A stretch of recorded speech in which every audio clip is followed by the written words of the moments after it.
retirement interest group, retirement funding interest group, formerly the stocks and share group. Now today I'll share with you this this topic which I've done about 10 years ago, whether investment is it gambling or not gambling, or is it speculation? Right. As per usual, I will have to put out a disclaimer that this discussion or talk is for education purpose only. So nothing presented in this talk to be construed to be a recommendation to buy or sell any specific security. The information, software, and techniques presented should only be used by investors who are aware of the risks inherent in trading. Singapore Microcomputer Society and its executive committee have no liability for any investment decision based on the use of software or trading strategies or any information provided in connection with this talk. All right, the menu for the day. Trading is not gambling. So whether at the end of this discussion you all agree or you don't agree, huh? So let's look at what you mean by gambling. Gambling is defined as a wagering on a game of chance. That means just like you flip out a coin, either you got head or tail. This is a game of chance, which no skills involved.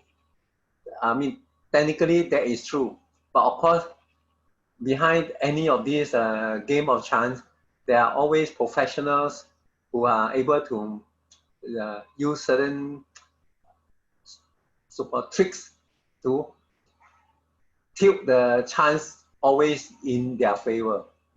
So, whereas when we talk about trading, effectively when we talk about trading means winning stocks takes skill. And there are systematic ways to beat the market. So this is not just pure luck. Trading, especially day trading, is an attempt to capture small moves in the price of a security over a short period of time. This is a very so-called popular with those people in Korea, Japan, and USA, and to a certain extent in the Asian or ASEAN market also. When we say investing, you have to have money to start with, or capital, and you put your capital at risk over a longer term duration by participating in the success of a business. We are talking about stocks and shares, so normally it's equity, mostly common stock investment, or loaning of your funds to a business or government entity to obtain higher rates of return. And this is normally typically like something like bonds or fixed income instruments. The biggest reason stock investing is risk-taking and not gambling is that it is not a zero-sum game. When we say zero-sum game is primary, that means you either, let's say you put a bet on $1, at the end of the day, either you win something or your $1 is disappear or gone to the banker or to the organizer of the pool.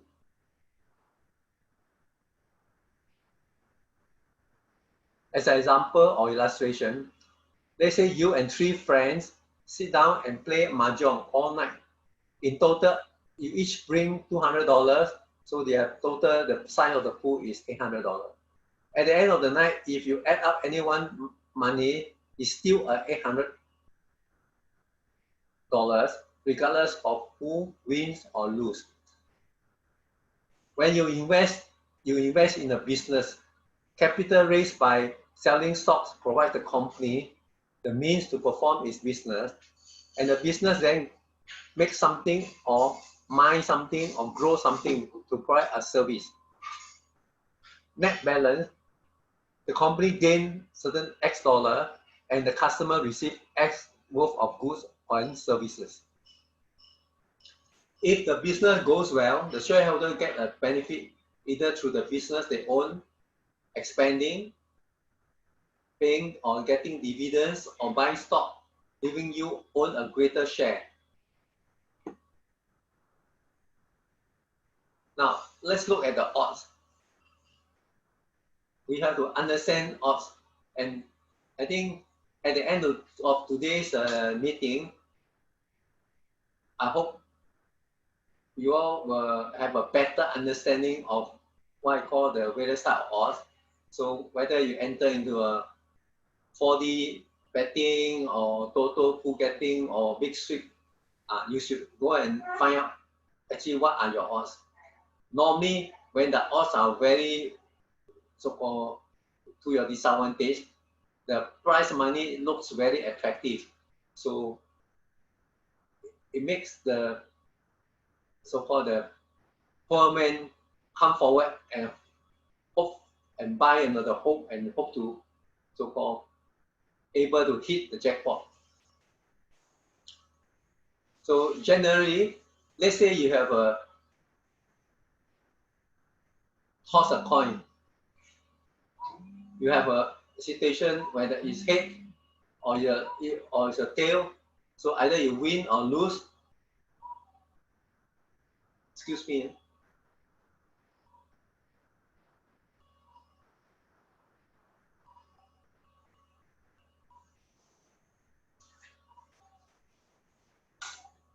On hold first. Hello.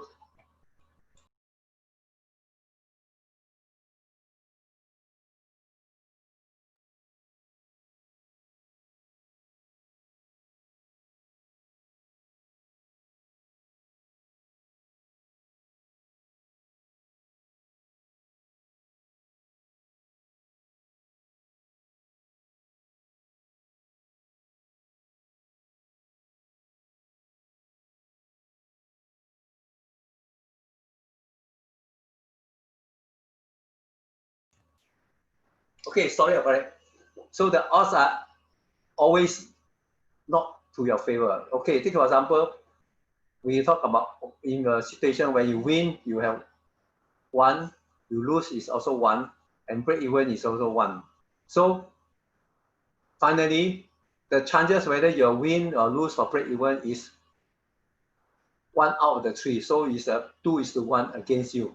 So that means you can either break even or you can, that means when you break even, then you neither win or lose.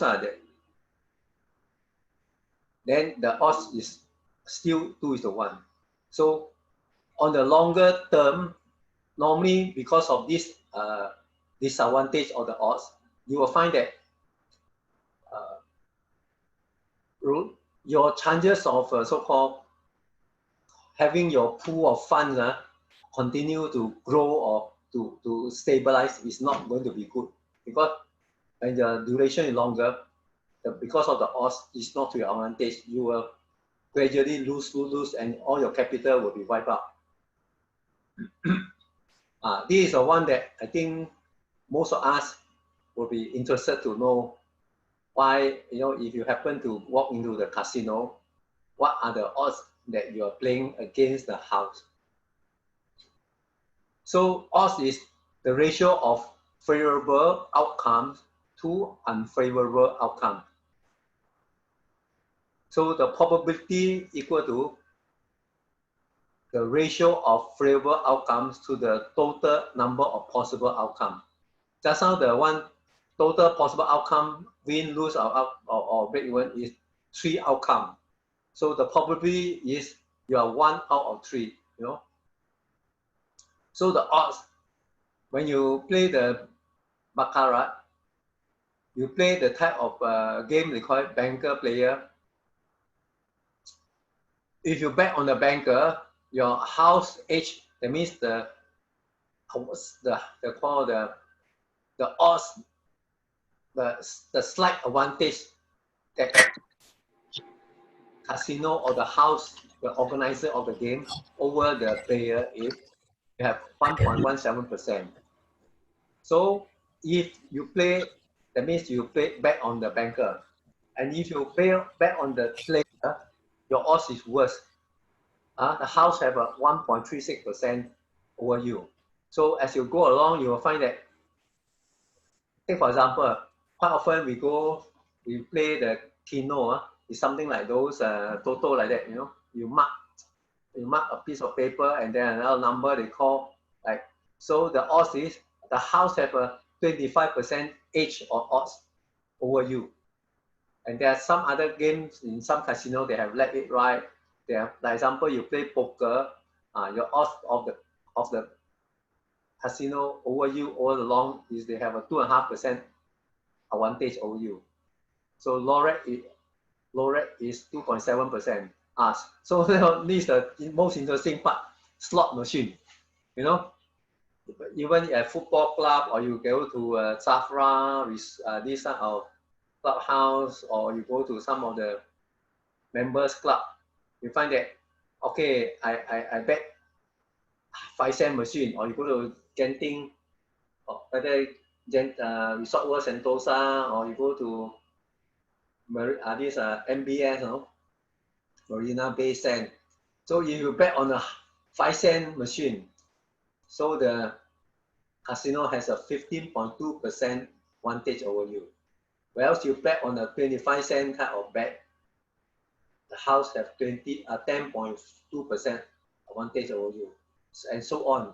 So if you bet on the bigger, so-called, if the stake is higher, the machine, example, $100 per bet, then your odds against you is reduced.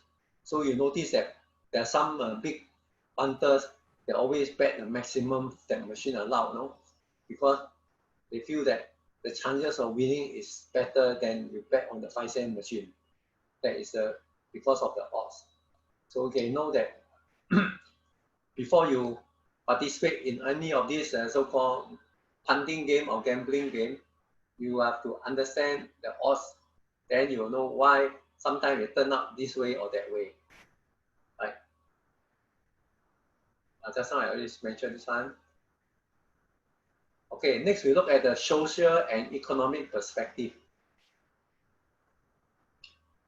Investing is widely regarded as the engine that drives capitalism. It tends to put money in the hands of those with the most promising and productive use for it, and drive the economy gradually upward. Now, basically investing, you can invest in a listed company that is called where there's exchange rules, allow you to buy and sell by paying a certain commission or fee. There are people also invest in non-listed so-called shares or equity. Those are so-called is a private equity investment. And sometimes they are called pre-IPO investment. So take for example, Alibaba now is going for IPO soon, but there are many people invested in Alibaba share even before they go for IPO. So these are the private investors who put their money in with a higher risk, because not every company have a chance to go for IPO, and even they go for IPO, there's no guarantee that listing will be profitable or really give you multiples many times over your initial investment money. Now that is what we're talking about investing. Trading. Traders do serve a function in the equity market in order to add market depth. That means they add liquidity, transparency, and efficiency. But there's not of relative minor value. And those gamblers probably capture most of the value for themselves. On the other hand, they often increase the volatility of the market, which is on the balance usually a negative, although it does not offer savvy investor opportunity for larger profit.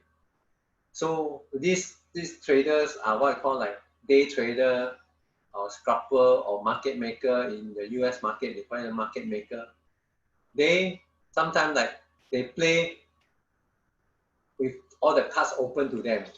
So the market maker know how many people is on this side of the queue and how many people is on the other side of the queue. So they can actually move the market in the direction that they think they want to move. So if you are happen to move in your favor, then you stand to gain. But this market maker, we are talking about not necessarily the so-called the electronic trading system. In the past, a lot of they call it the open outcry system that is quite often practiced in the future markets as well as the U-shares market. Those have a lot of market maker. Even now in electronic system, the exchange also encourage some market maker so that to ensure that liquidity is there. So that means there will be always some people on the buy side and some people on the sell side. Otherwise, the market will not move at all. So next is social and economic perspective.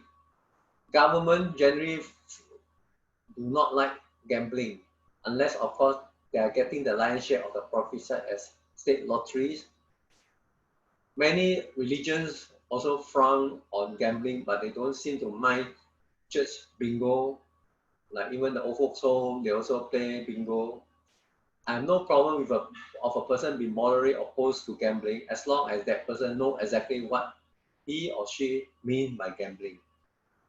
Buying and holding result in a positive contribution to the economy, but buying and selling quickly, the way day traders do, result in no net contribution. Now, in investing, the odds are in your favor over a longer time frame, of course. Short time frame is not necessarily so. In gambling, the odds are always against you. So Peter Lynch, one of the gurus of investment in the US, has said that an investment is simply a game in which you manage to tilt the odds in your favor. It's simply a gamble. It's something like a gamble whereby you tilt the so-called the game in your favor. There are plenty of investments where the odds are against you. Example, futures, option, commodity trading, on commissions, and the bid and ask spread. So frequent stock trading for the same reason and selling short. So all these short-term traders and punters, they are in a very risky position because the odds are always not to their favor. In and on IPOs at the offering price would be investor, and the little folks that those institutions immediately flip the shares just for a small profit would be gamblers. So an example of it is what I call the stagging. So in the past, whether in Singapore, Hong Kong, Malaysia, you know that quite often when there's during the hot market days in the past, whenever there's a new IPO, everyone scramble to subscribe because they felt that the chances of making a quick buck at the quick listing time is quite good. So many people will subscribe, and then straight away on the first day of listing, or even at the first minute or first hour, they quickly just dump the share into whatever buying price they can get. So these are the what I call the stag, S-T-A-G. You know the term they use in the market is called the stag. So they are trying to have a quick punt on the market. Then how can you know for sure whether the odds are for or against you if you decide to buy a particular stock today? Of course, you have to do your homework.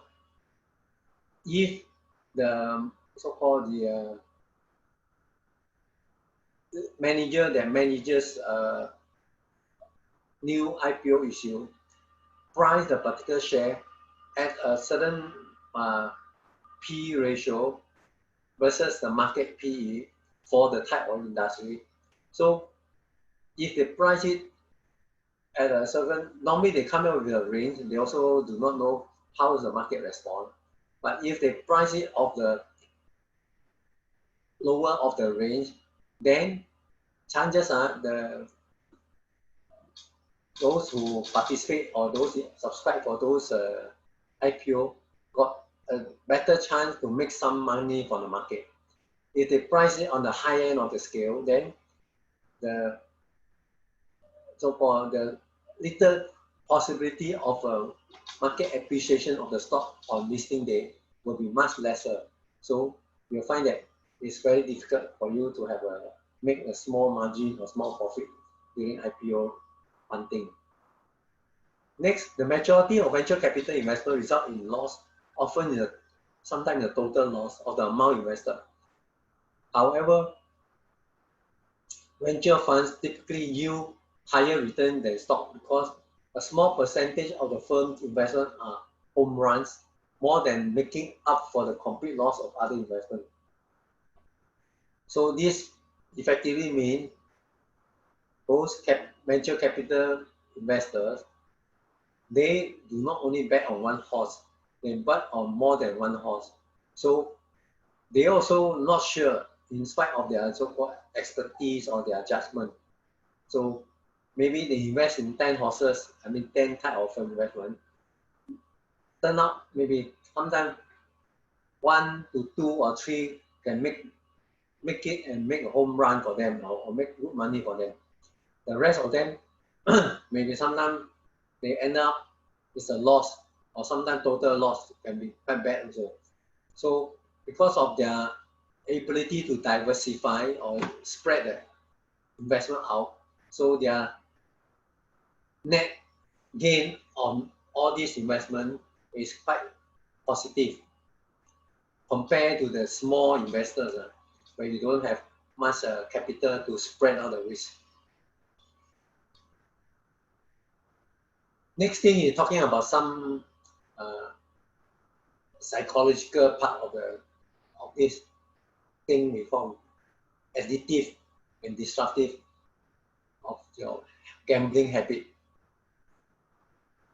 Online investors who claim to be buy and hold investors check their portfolios on a daily or hourly basis and jump in and out of stocks more often than they realize.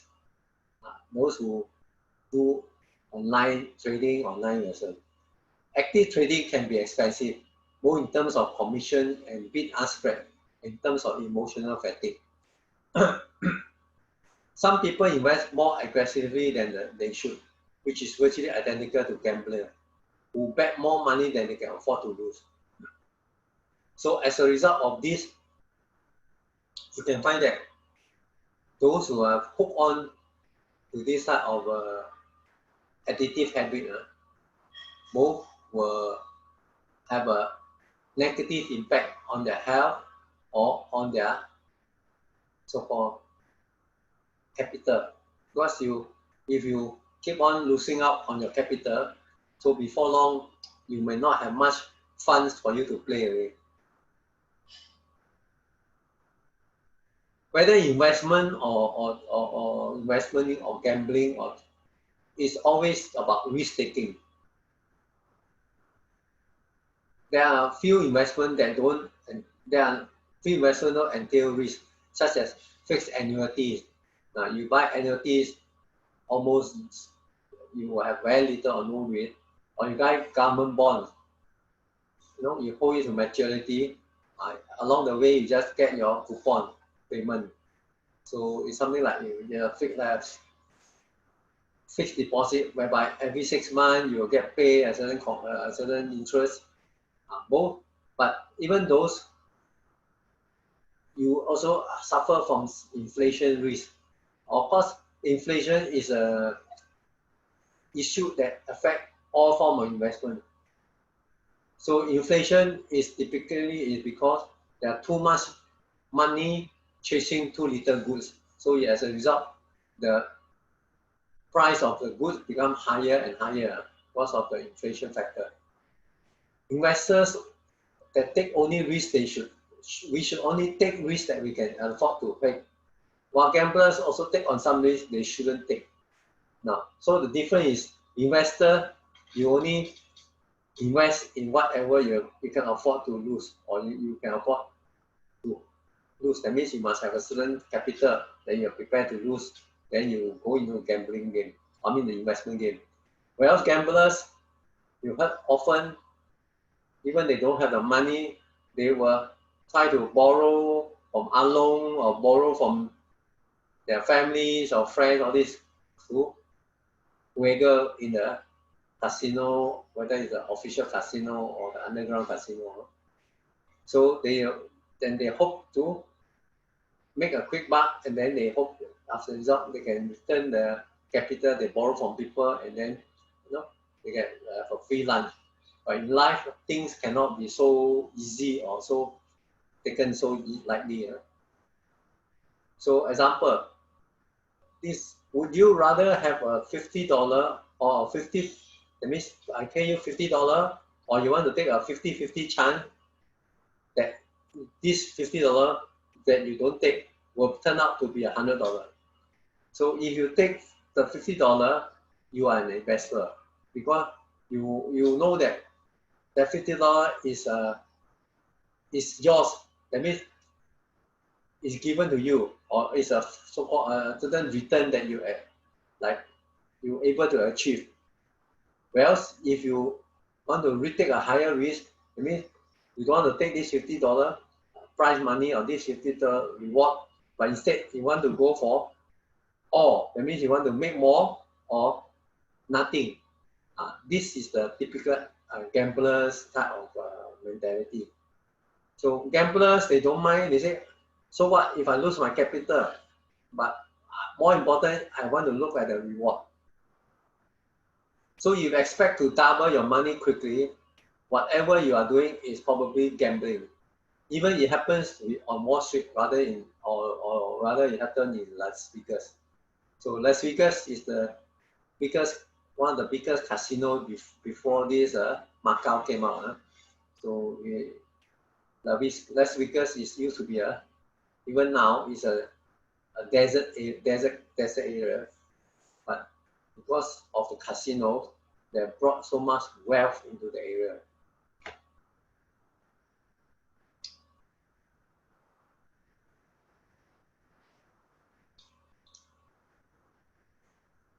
So from the time measurement or time horizon to evaluate, investing is a continuous process, whereas gambling is an immediate event or a series of shorter events. Because investing, you have to deploy your capital in search for continuing increasing net worth. Gambling is a specific act or series of acts centered around immediate gratification. So whether you bet black or white or black and red or black, you bet this or that color in some board game or in some red. So the outcome is more or less straight away you know already, very short while you know. Else you want to buy into a share and hold it for a while before the company make money and then can pay you dividend and then or give you bonus share.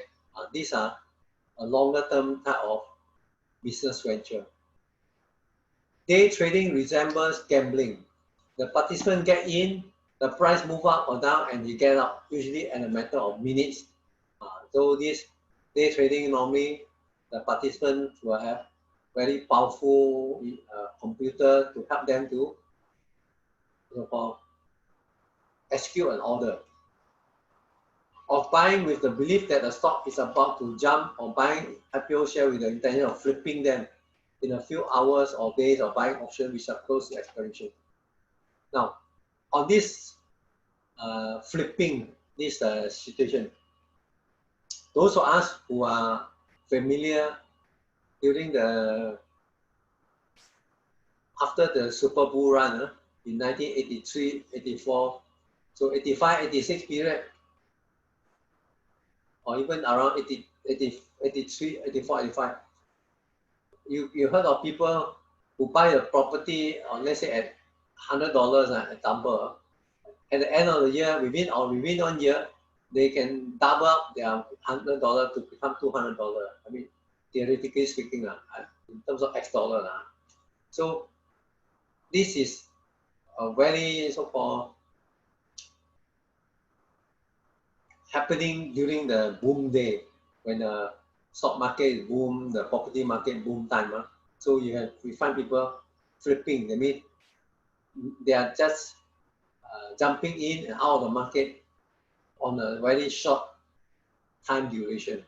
Of course, as you know, buying and selling properties or those hard assets where you take time for that asset to grow, because property prices cannot so-called double so easily, because you know your earning capacity or the earnings of of employee. You won't get so-called your income increase. When you work for somebody or work for a foreign, you won't get your salary double up in so short a time. It will take years for your salary to increase gradually to reach a certain point or double up.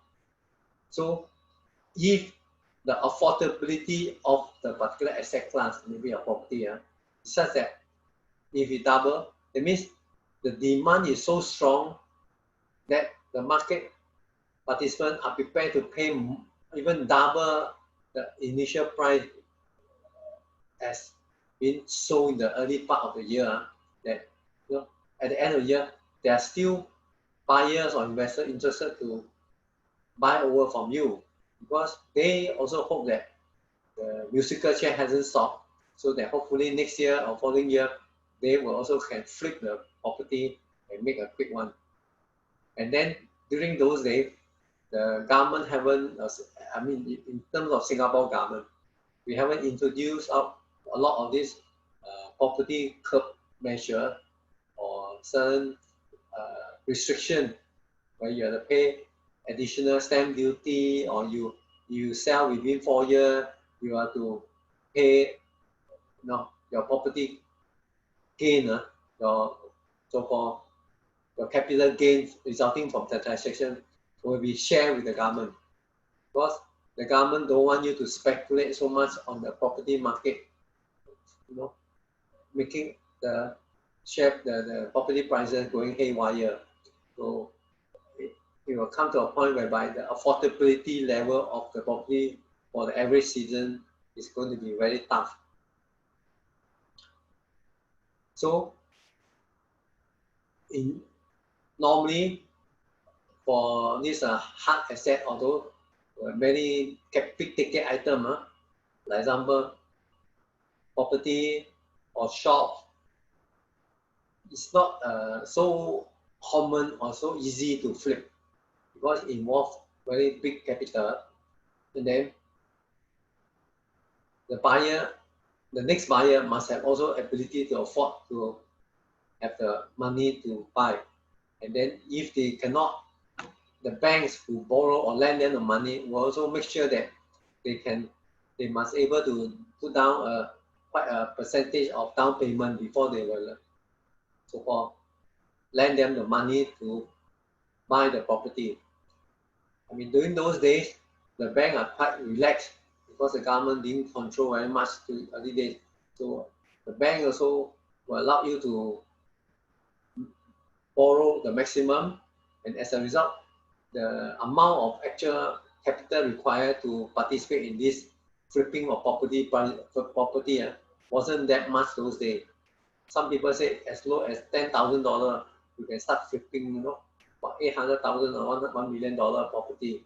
So because the rest of it, they come out can secure financing for mortgaging, and sometimes even the queue position to buy a property can be also traded. That means somebody, in order to jump queue, they will pay you a certain amount. Okay, I give you $100,000, 10,000, or give you $2,000, $1,000. You just sell me the queue position so that I can be earlier in the front queue, so that I can grab the better units, and I can thereafter flip the property easier because they have the choice unit. So buying in the belief that a stock price will eventually reflect its value, with the plans of holding it as long as it takes, start to feel more like investing should require more purchase or asset which either produce a stream of income that can be made to produce a stream of income, or can be. So another thing is many people buy on tips or rumors or based on some analyst price target without doing their own exhaustive research. It feels like right to call such behavior gambling. Because investing is basically you have to base on skill and require the use of system based on research, while gambling is based on luck and emotion. Next, investors who are making decisions based on emotion, especially greed and fear, rather than remaining emotionally detached and sticking with their strategy, are to some extent gamblers. Gambling. Professional sports investors devote 12 hours a day or every day to handicapping sports. They read thousands of newspapers, subscribe to line services, and maintain inside contact and have years of experience. So these are the professional sport investors. Like those people get betting on the race horses and everything. So every morning they bring the binocular to do the so-called the race course, the test, the so-called the track to see how the jockey will test out the horse. So and they was each one will evaluate on the what called the form. They always like to look at how the form of the horse, so that when they will come the weekend race, when this loss is being put up for the race, they will know the professional so-called those sports investor were able to make some judgment what are the possibility that the horse will come in. Of course, this is the theory part. The practical part, many things can happen. I mean, the jockey kahoot with some of the owners or kahoot with some other opposite stable. I mean, horses are owned by people. Some are group of stable. They own number of horses. So sometimes they will kahoot with other stable or other horse owner, to let some horse to come in and don't allow some other horses to come in. So that's why there's a joke that always bookies always win, because bookie will manipulate the winning horse to their particular liking or dislike. So once they have a system that works for them, they don't second guess it, focusing on long-term profit instead of the day-to-day performance. Okay. Now, what is mean by speculation? As defined by John Maynard Keynes, this economist, speculation as the activity of forecasting the psychology of the market. Speculative motive as the object of securing profit or knowing better than the market with the future will bring. So, speculation is the engagement in business transaction involving or considerable risk for the chance of large gain. So, gamble is the assumption of risk for no purpose but enjoyment of the risk itself. Well, speculation is undertaken in spite of the risk involved because one perceive a favorable risk-return ratio. So, according to this economist, he's talking about speculation is you have to so-called that you have to what I call do the necessary projection with all the mathematics and all the charting and all those evaluation to understand the behavior of the market, and then from there they will lay their bets on the particular investment. Well, by and large, gambling is also risky, but they don't care about the so-called the particular higher percentage risk. Sometimes they just enjoy the risk taking, and then as a result, they get burned more than once, but they are still happy because they enjoy doing it. So Coming in, the concluding comment is investing. Conclusion about investing is any activity in which money is put at risk for the purpose of making a profit, which is characterized by some or most of the following in approximately descending order of importance. Sufficient research has been conducted. The odds are favorable, the behavior is risk averse, a systematic approach is being taken. Emotions such as greed and fear play no much role. The activities is ongoing and done as part of a long-term plan. Activity is not motivated solely by entertainment or compulsion. So ownership of something tangible is involved. So a net positive economic result. So this is a broad for conclusion about investment. Okay, the conclusion on gambling. Gambling, any activity in which money is put at risk for the purpose of making a profit, which is characterized by some or most of the following approximately the same order. Little or no research has been done. Most often than not, gambling don't need to research. They just hear, I get a good tip from this fellow, and then good tip from the taxi driver, or good tip from the horse owner. So all people bet on tips. So the odds are normally not to your favor. And behavior is risk seeking. So even when they are told that this tip will bao zun, that means will not 100% will make money, they will still never mind. I'm prepared to take the risk. That is the behavior of the gambler. An unsystematic approach is being taken. So emotions such as greed and fear play a role. So the activity is a discrete event or series of discrete events, not done as part of a long-term plan. So the activity is significantly motivated by entertainment or compulsion. Ownership of something tangible is not necessarily involved. No net income economic effect as a result generated. Because gambling by and large, unless it's a licensed casino or licensed 4D or Toto type of organization, where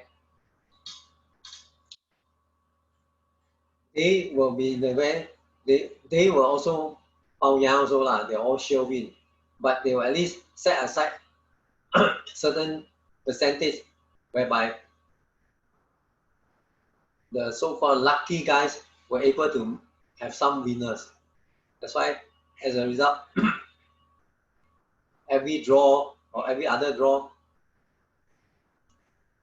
when they say that, oh, the total prize money is 1 million, 2 million, or 3 million, you attract a lot of participants because the odds are getting not in favor as the value go higher, but because the prize money is what attract people. The risk part, nobody will bother, or the odds not available.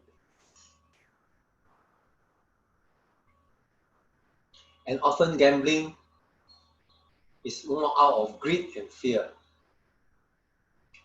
And, and there are always, you notice that if you go to Macau or go to Las Vegas,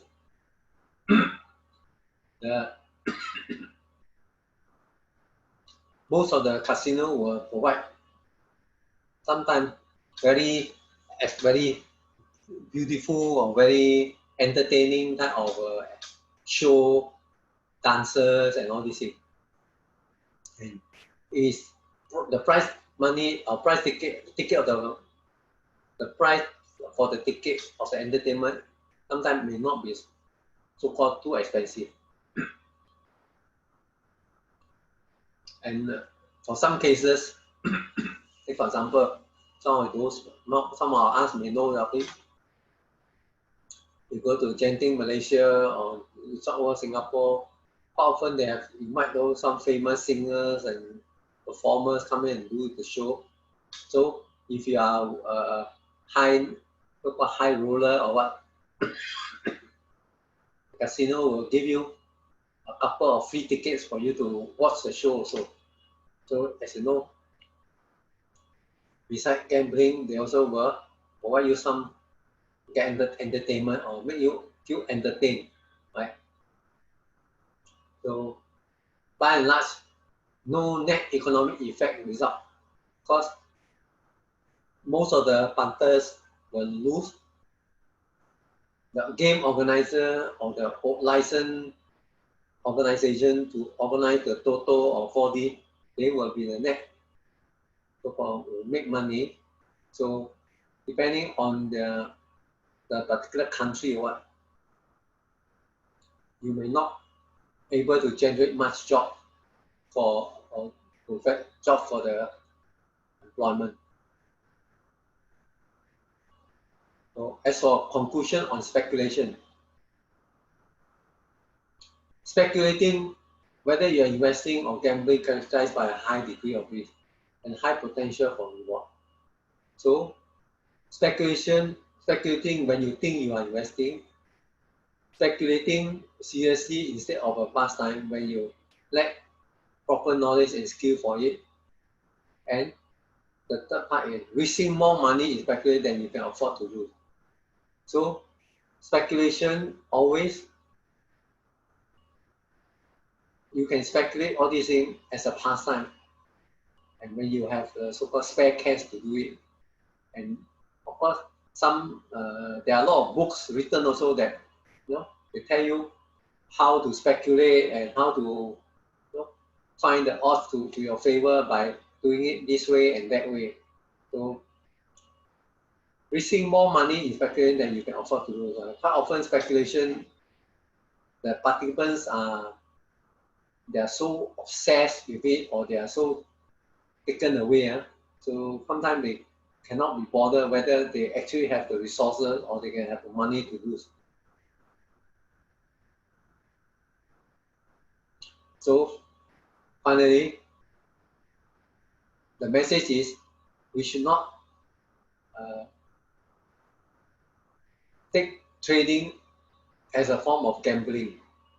You should look from the longer term view, whereby you can able to grow your money or grow your capital on a longer time horizon. So that's about it. So now is time for question